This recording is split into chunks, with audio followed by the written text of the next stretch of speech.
Alguna vegada vos heu imaginat poder utilitzar el geoplà per fer simetries, rotacions i translacions?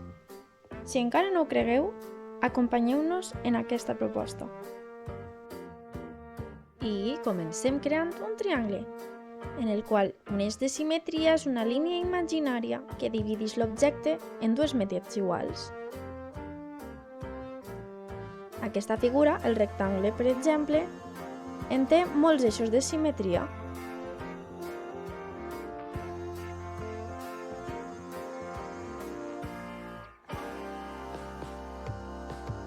Al moment que gasten el geoplà per fer figures més complexes, regulars, com aquest hexàgon, veuran que com més vèrtexs, més eixos de simetria apareixeran.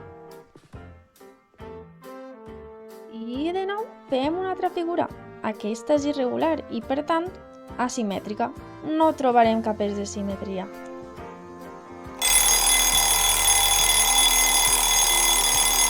Sabeu que no només el rellotge ens pot donar l'hora, sinó que el geoplà també ho pot fer? Anem a convertir aquest geoplà circular en un rellotge polifacètic, ja que, a més de treballar les hores, treballarem la rotació.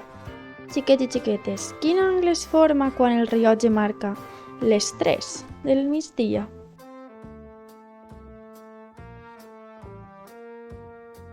I a les 9 de la nit?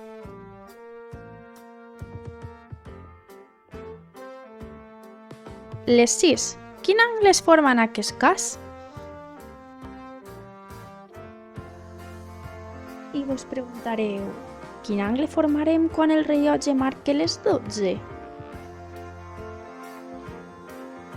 Finalment observaran el rellotge en complet, per tal de veure com els punts al voltant de les centrals són els punts de rotació i veuran com movent les gometes poden crear angles ja establerts fins a arribar als 360.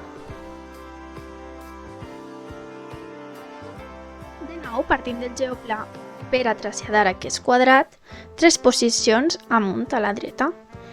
Com vegeu, amb les gometes el que fem és avançar 3 posicions no comptant el vèrtex propi de la figura, i així ens resulta molt més fàcil traslladar-la.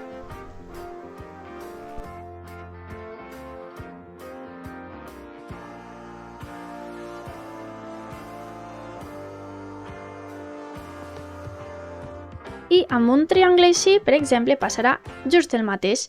Anem a traslladar-lo a la dreta 3 posicions amb les gometes, de forma que els xiquets i xiquetes se n'adonen que la dimensió, la proporció, és sempre la mateixa.